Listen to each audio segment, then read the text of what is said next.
Jaksa Agung Sanitiar Burhanuddin mengungkapkan, ada kemungkinan hukuman berat, termasuk hukuman mati, bagi tersangka kasus pengoplosan Pertamax yang terjadi di masa pandemi COVID-19.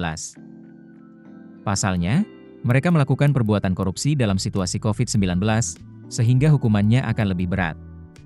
Bahkan, bisa terancam hukuman mati. Sesuai pasal 2 ayat 2, Undang-Undang Tindak Pidana Korupsi, Tipikor, pelaku korupsi yang melakukan kejahatan dalam kondisi tertentu, termasuk saat terjadi bencana nasional, dapat dijatuhi hukuman mati.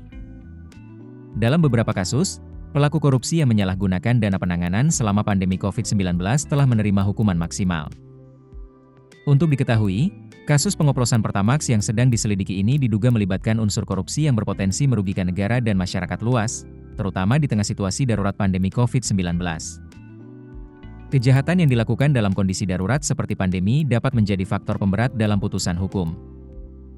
Sejauh ini, Kejaksaan Agung masih melakukan penyelidikan lebih lanjut untuk menentukan apakah pasal khusus terkait penanganan COVID-19 akan dikenakan kepada tersangka. Jika ditemukan unsur yang memperberat tindak pidana, maka sanksi maksimal termasuk hukuman mati dapat dipertimbangkan. Dalam kasus ini, jaksa mencatat kerugian negara mencapai Rp193,7 triliun per tahun, yang terdiri dari Rp35 triliun akibat ekspor minyak mentah dalam negeri, Rp2,7 triliun dari impor minyak mentah melalui broker, Rp9 triliun dari impor BBM melalui broker, Rp126 triliun dari kompensasi, dan Rp21 triliun dari subsidi.